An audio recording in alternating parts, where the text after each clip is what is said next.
Late 1992, in the city of Chungju, a mountainous, quiet city in the heartland of South Korea, in a modest family home, a man lied sprawled across his bed in only his underwear. Mr. Kim Young-oh, a prosecutor whose name had once carried weight. His chest heaved as the last breath of air escaped his lungs. He finally was still. A single stab wound had pierced his heart.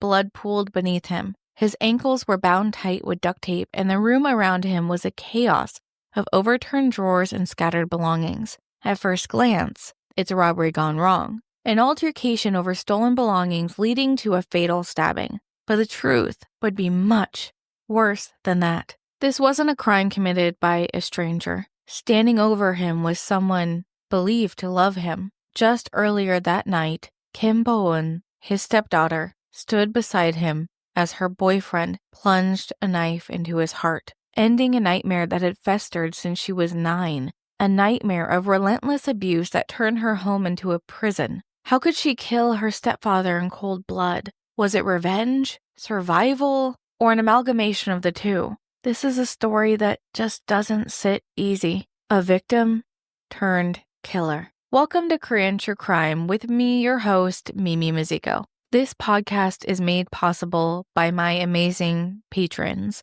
Thank you for your support. If you want to support Korean True Crime, head on over to Patreon. The link is in the description. You can also join us on Discord.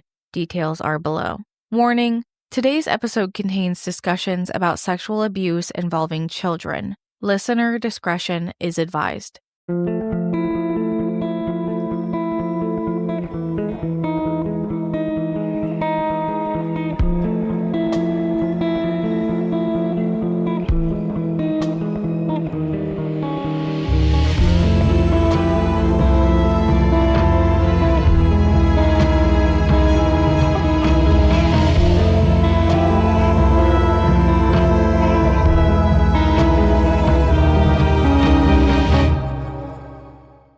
To understand what happened that night in 1992, we must go back, way back, to when Kim Bo-eun was a little girl born in 1972. She still lived in Chungju, which has never been a bustling metropolitan city. It's smaller, quieter farming area where you know most of your neighbors. For Bo-eun, those years were simple. They were the best. She has fond memories of her family. She had a father then, a man whose face she unfortunately would forget. Around 1975, when she was just 3 years old, he got sick. After struggling with his illness, he finally succumbed to it and passed away. Bo-eun was too young to truly understand what had happened, but she knew she lost the father she loved, and her mother lost a beloved husband. For years, her mother made it work. She worked and supported Bo-eun the best she could. For 4 years, it was all she could do. And then when Bo-eun began elementary school in 1979, her mother made a choice that she thought would make their lives easier and more stable. She couldn't give Bo-eun a good life without more money, and as a single mother, this meant she needed to remarry. Mrs. Kim married a man named Kim Young-oh, a man who 13 years later would be laying dead on the floor beneath Bo-eun. But now, she was only 7 years old. Kim Young-oh was a hell of a catch for Mrs. Kim. He was a public prosecutor who wore nice clothes and made a steady, comfortable salary. For a single mother in the 1970s, he was a chance at a very good life. But she couldn't have known the devastation he was going to bring to their family. The first 2 years with Young-oh in their home was unremarkable. As far as any of the neighbors knew, Bo-eun was doing well in school, she was getting along with the neighborhood kids, and she was adjusting well to her life with her new stepfather. But after those 2 years, in 1981, when she was just 9 years old, just as she was gaining trust in him, that trust was shattered. It happened first one day when her mother went out to the market or to work, we don't know. Young-oh was watching Bo-eun alone, and he called her to the bedroom. He told her he would help her with her homework. She was just in 4th grade when he first sexually assaulted her. From then on, Bo-eun's childhood was stained by her stepfather's perversions. She recalled that this assault was nowhere near the last. The assaults happened again and again, and at this time they were weekly. You might wonder, well, didn't her mother know? Why didn't she stop it? Did Bo-eun tell anyone? And that's the worst of it. Young-oh didn't need to hide it. He didn't bother with secrecy because whatever was happening at home kept Mrs. Kim's head down. He would assault Bo-eun while Mrs. Kim was home, sometimes even with her in the same room. In one incident, Mrs. Kim did find the courage to stand up to Young-oh, but he told her, "If you say another word, I will kill you both," and she never spoke up again. She believed he would kill them. Bo-eun would go through years of hell because of this silence. At the age of 12, she tried to get help. She begged her mother to leave him and that they could run away together. Bo-eun recalled that her mother told her defeatedly, "We have nowhere else to go." There were so many things keeping them there. Lack of money, fear, shame, all tied to Young-oh. All while this is happening, Mrs. Kim is also going through her own physical and sexual abuse at the hands of Young-oh. Many times, as the abuse escalated, he would assault Bo-eun and her mother at the same time, and Bo-eun recalled an incident in which he told them, laughing, "Now that I've been with both of you, you can call your mother Hyungnim." Hyungnim typically is used from man to man to show respect for an elder. It can be used gender neutral as well, in less common cases. Young-oh was ridiculing them. This was a humiliation tactic to further try to gain power over what little sanity they clung to. According to Bo-eun, this abuse was constant. She was vocal about the abuse in her trial, and it might sound gratuitous, but minimizing his actions does nothing. The world is very, very dark, and horrible people are in it, and their actions should be known. Our disgust and anger should fuel us to ensure that this does not happen again. She said that once she started menstruating, he would abuse her even more, at this point, daily. He would force her to watch pornography with him and act out the scenes. He was bringing knives with him to threaten her with because it was always accompanied with the threat of death. He would torment her by keeping rat poison near the dinner table, threatening that one day something she ate would kill her if she ever spoke of the abuse to anyone. In the household, Young-oh also had 2 children, both boys from a previous marriage. These boys were older teenagers who knew and saw the abuse happening in the home. But this was normalized by their father, so they were used to it. When their father was away, they decided to attack Bo-eun as well. We don't know how long the abuse went on, but it ended when Young-oh came home and came unhinged. He beat his sons until they were barely conscious, bleeding and covered in bruises. There was no mercy in his protection of Bo-eun, but it was a man upset that someone had touched what he thought was his. He was a sick, perverted man with no care for anyone's lives. His son yelled at him, "I'm glad our sister is dead," referring to an older sister that they had who had passed away prior to his marriage to Mrs. Kim. Based on this comment, we can only hope she was spared any of the abuse Bo-eun and her mother faced. Bo-eun's days were split. For most of her day, she was a normal student. She went to class, played with her friends, did her homework. No one ever suspected a thing, and if they did, they failed to report it. 1980s Korea, like many places in the world, was a time where women and girls were not listened to seriously. Domestic abuse was a family matter, kept quiet behind closed doors. Sexual violence, embarrassing for the victims and shameful to admit. Child sexual abuse wasn't illegal, wasn't thought of, and it wasn't talked about. That kind of secrecy did nothing to help her, and the law was on Young-oh's side. She didn't have anyone to tell anyways. Her mom had even told her that they had nowhere to go. Young-oh was a well-known prosecutor. He knew the police. All of the trusted adults in her life were entangled in the abuse. In her high school years, Bo-eun had become pregnant from the sexual abuse on more than one occasion, and she was taken to the doctor for abortive medications or procedures each time. Mrs. Kim tried to get a divorce at this point, but the abuse towards her worsened when she tried to leave. By the time Bo-eun graduated from high school, at the age of 18 in 1991, the abuse had still continued. It had only continued to escalate. She was trapped in the cycle of hiding her pain in public and then coming home to a living hell. Until, that is, someone came into her life, Kim Jin-kwon. Let's set the scene. It's January 1992. Korea was just on the cusp of a very fast modernization and industrialization. Each year that passed, you wouldn't recognize your own town. Seoul was still boasting the 1988 Olympics, and the country was growing to meet the start of Korea's entrance into globalization. But beneath that growth, life for women was stagnant under patriarchal control. Men still ruled the home, and women were expected to marry young, have kids, and be quiet.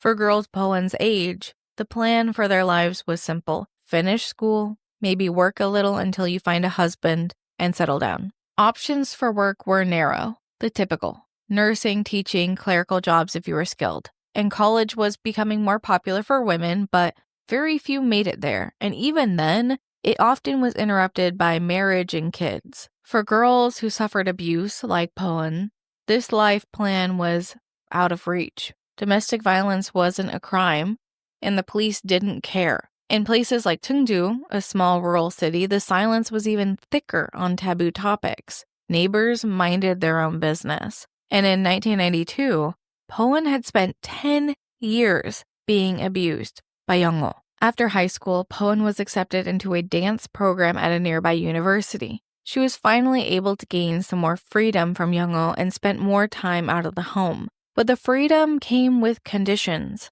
Every single choice she made was met with a fight for control. Because she was staying in the school's dormitory out of the city, she did not have to see Young-oh as often, which was a blessing. But then he would call her and ask for her exact schedule so that he would know where she was and what she was doing. He told her, if you're not in class, you need to be alone in your dormitory.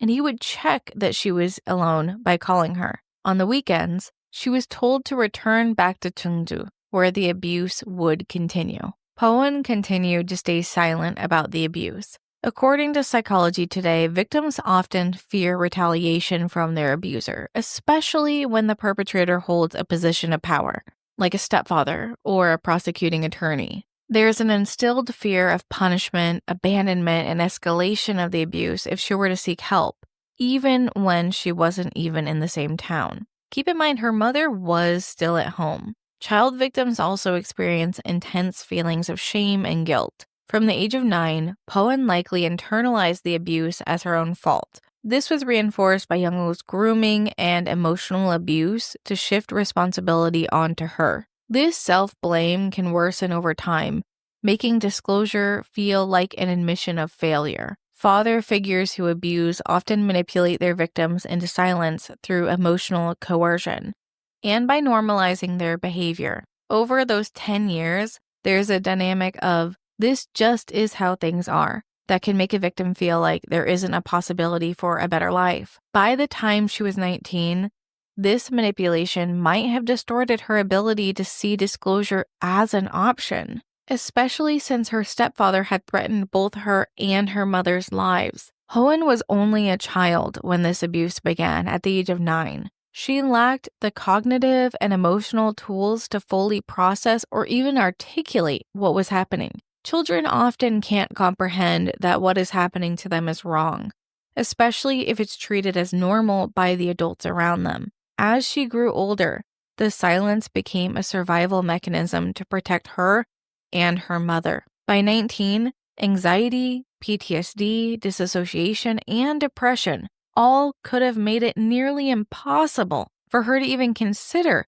bringing the topic up to someone, let alone get help. So out of fear for herself and her mother, Bo-eun returned to Chungju every weekend. However, in the time she dared disobey Young-oh and spent time with her classmates, she met a boy named Kim Jin-kwon. She met him at a school event, and he was especially sweet on her. He was pursuing her with a strong puppy love, and finally she agreed to go on a date with him. Bo-eun said that Jin-kwon was someone that made her realize that the world could be a warm, worthwhile place to live. He would say that he was lucky to have met such a pretty, kind, and humble woman. They quickly became close, and their affection turned into love. After some time passed, she agreed to be his girlfriend, but he noticed that she would often cancel dates, would say that she had to stay in her dorm, and never had time on the weekends. He was worried that she wasn't that interested in him, so he decided to confront her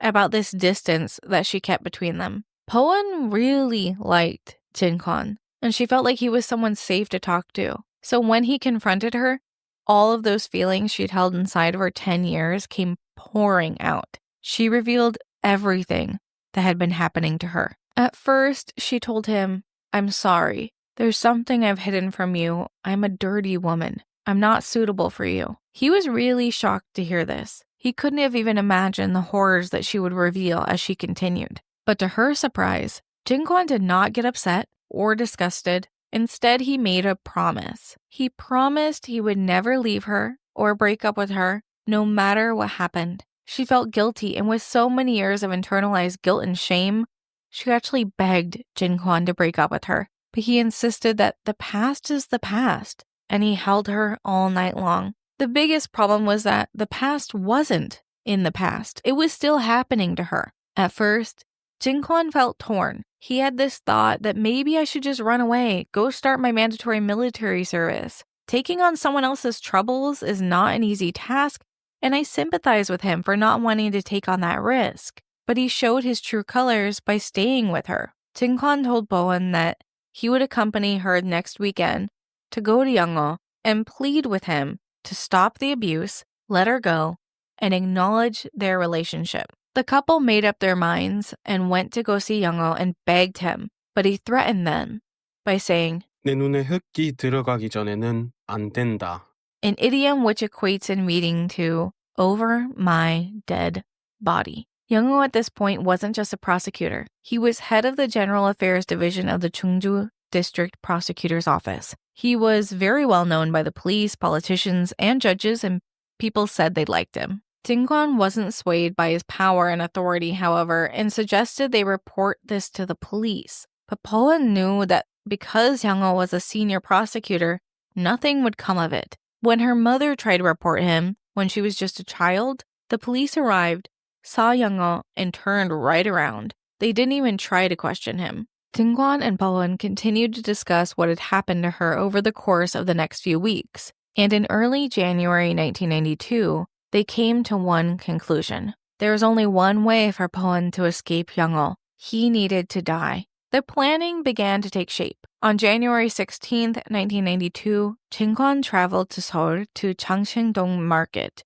It was there that he could find cash-only stalls with no CCTV and a crowd thick enough that he could go unnoticed. No one would remember a young man buying some household items, a new kitchen knife, rolls of duct tape, gloves, and a few other small things. He took his purchases and traveled to Chungju and called Bo-eun from a payphone. They agreed 1:30 a.m. the next morning. Young-woo's home was the perfect location because it wasn't a cramped apartment with thin walls and nosy neighbors. It was a big home, set apart from the neighbors. The prosecutor's salary was enough to buy himself a nice space, a space large enough to mean neighbors wouldn't hear his screams. The time came, Friday, January 17th, 1992. Bo-eun arrived to Young-woo's home the evening prior and suffered what would be her last assault at the hands of her stepfather. As he consumed drink after drink, she kept her eyes on the clock, waiting until Young-woo passed out.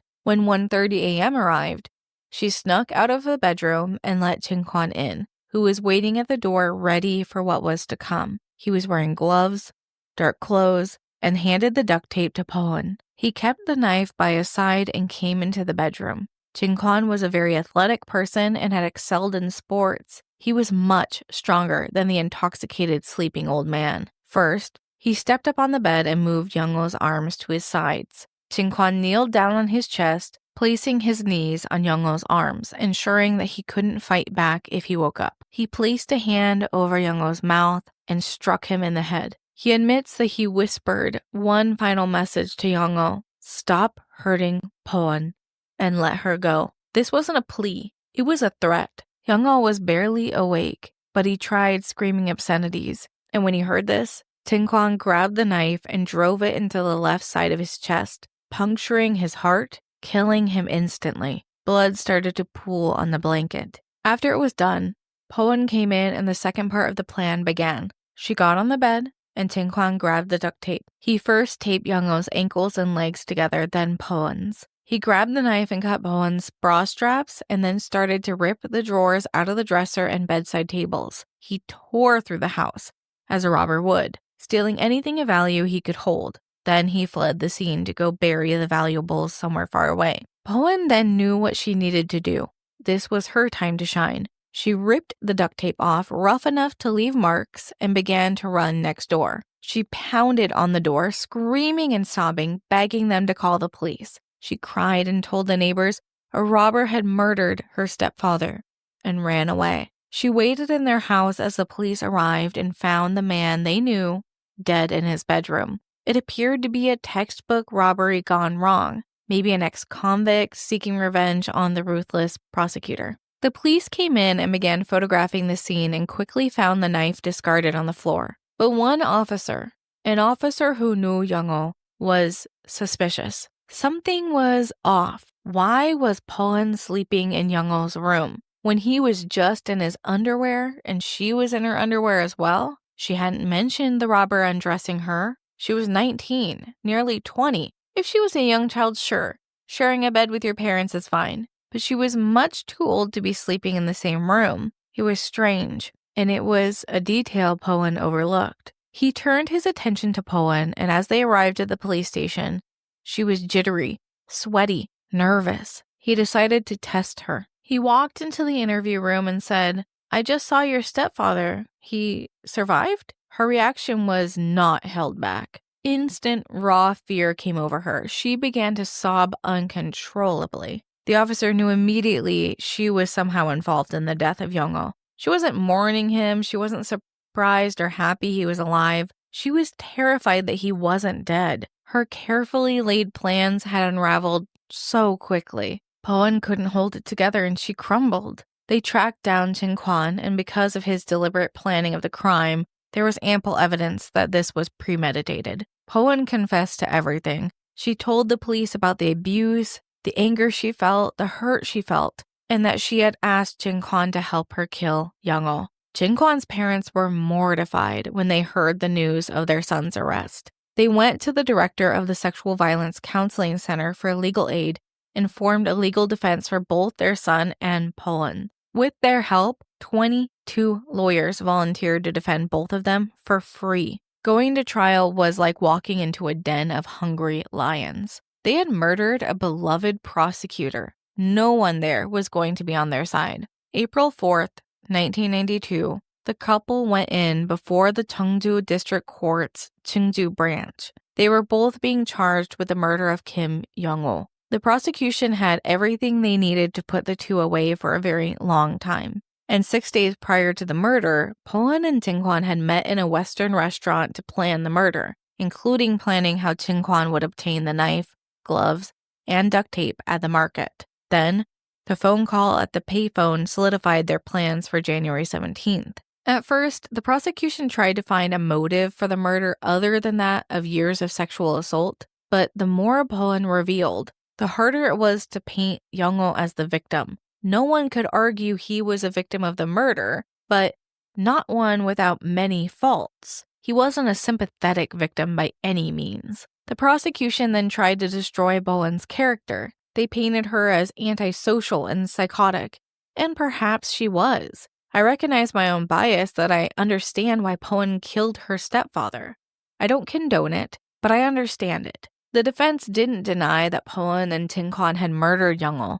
Instead, they leaned into the sympathy and empathy the judges should feel towards the decades of abuse she endured. The restaurant meeting wasn't a plan to kill. It was just a dark joke of an abused girl dreaming of breaking free of her stepfather's torture. Bo-eun and Jin-kwon testified that they didn't plan the murder. They planned to confront and scare Young-oh. They planned to tie him up, threaten him, and scare him into leaving her alone. Maybe rough him up a little bit. But never had they planned to kill him. But when Young-oh woke up and Jin-kwon was confronted with the villain of Bo-eun's stories, he acted without thinking. For him, it was an easy decision to kill him. For Bo-eun, a psychologist met with her to understand her mental health. They discovered that her mental age was so stunted by the abuse that she was effectively stuck in the emotional loop of being a trapped 9-year-old. When she experienced PTSD symptoms, she reverted back to a terrified little girl. Bo-eun's mother was, of course, brought in to testify. She testified that she lived in constant fear of her husband. He threatened her with knives, poison, and physical violence constantly. The pornographic videos that Bo-eun had talked about were not videos he found online or at a video store. They were from an evidence locker. They were child sexual abuse material that he had taken for his own personal perversions. He was putting out cigarettes on them daily and beating them until they passed out. She also witnessed him beat a suspect in a criminal case until he was permanently left with disabilities. Young-oh was a bad person. At the trial, one of Young-oh's sons testified, but he spoke about the sister who passed away. He revealed that they were glad their sister died, not because she was spared the abuse, but so that she didn't have to endure it any longer. Their older sister had been put through the exact same treatment Bo-eun had prior to her death. Her passing wasn't the subject of his trial, so there wasn't an investigation into her death. Then, the prosecutor spoke and was subsequently booed by the entire gallery of onlookers. He chose to suggest that Bo-eun purposefully returned back to her stepfather every weekend because she enjoyed the abuse. The gallery in this case had more than 400 people, and the courtroom documented that people cursed and booed and had to be held back from how angry they were at this insinuation. Someone in the gallery shouted, "They didn't kill a person. They killed an animal." People protested outside demanding laws on child sexual abuse to protect children from monsters like Kim Young-oh. The defense attorney continued to argue that their actions were not premeditated, rather they were in self-defense. Ultimately, that is what the case came down to. There was no arguing whether or not they actually did the crime. So that day, April 4th, the sentence was handed down. 7 years in prison for Chungju, 5 years in prison for Bo-eun. This trial was prior to 2008, when jury trials were introduced to South Korea. The defense for Chungju argued that he acted in self-defense, or rather harm reduction, and that his actions were done to protect both of their lives. But the judges ignored this. On August 24th, their final statements were given as they appealed their sentences. Chungju stood next to Bo-eun, and they both agreed to end their relationship because now it could only be remembered by the stain of Young-oh. Their lawyer spoke and said, "Who would be able to endure when their lover is raped by a monster?" Chungju spoke. He said, "I tried to run away to the army because I was so distressed by the pain of the woman I loved. I made that decision and thought it would be the last time I ever saw her. But when I tried to leave her, I couldn't. I resent myself for only being able to act in a way that left the woman I love like this." He sobbed violently while speaking. Then, Bo-eun stepped up to speak. She was also crying. She said, "The last 7 months of my imprisonment have been the happiest of my 22 years of life. I have never been able to tell anyone about the injustice I have suffered my entire life. But now I can tell everyone. I'm so relieved. I was too scared of my father to do anything. I feel guilty for killing someone, but Chungju committed the crime because of me. I am responsible for everything, so please be lenient on him." The gallery was silent for a long time. A month later, in September 1992, Judges Lee and Shim heard the story of her abuse and agreed. The two were remorseful, they had good futures, and there was a low risk of recidivism. Chungju's prison term was lessened to 5 years from the 7 years, and Bo-eun was given 3 years in prison with 5 years probation and a suspended sentence. A suspended sentence is when the criminal serves a probationary period, and if they can complete this without issue, then they don't have to serve prison time. Bo-eun was released from prison after serving only 8 months. After being released, she immediately met with Chungju's family and laid out in front of them begging for forgiveness. Chungju's mother forgave her easily and said that although she made her son a murderer, she felt sorry for Bo-eun and hugged her. Bo-eun continued to write to the judges every day, begging them to end Chungju's sentence and put her in prison instead. In the next year, 1993, President Kim Young-sam's presidency began, and in order to promote national reconciliation, he began to pardon and parole prisoners. Because of this decision, Chungju's sentence was reduced to 2 years and 6 months, which he was close to serving. He served this and was released from prison. Bo-eun was pardoned and did not need to complete her parole. We don't know if he and Bo-eun ever spoke to each other again.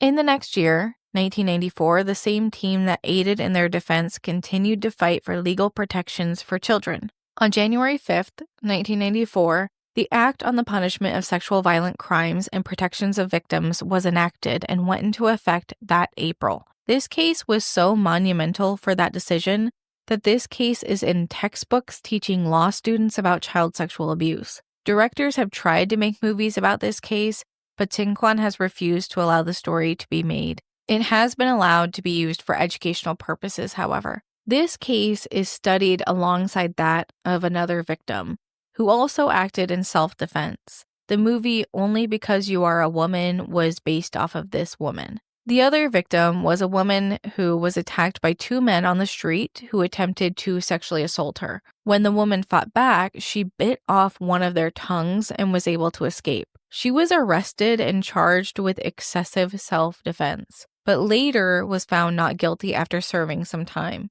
I highly recommend this film. It won't be one of our movie night films, however, due to its lack of English subtitles, but you can find it on YouTube though. This case has also been regularly compared to two other cases, that of Gypsy Rose and Joseph Fritzl. Gypsy Rose was a girl whose mother had Munchausen's by proxy, who abused her daughter medically until she convinced a boyfriend she met online to murder her mother. Joseph Fritzl was an incestuous rapist who held his daughter captive for 24 years. Both cases have similarities and show that these incidences are not just horror stories. Bo-eun and Tsinghwan's story is not just a story. It's a lesson. Bo-eun's story sparked the 1994 Act on Sexual Violence, a monumental change for women's rights. It's because of stories like these that change can happen, that people march, protest, and make demands of change, help push for a world that listens to victims before condemning them.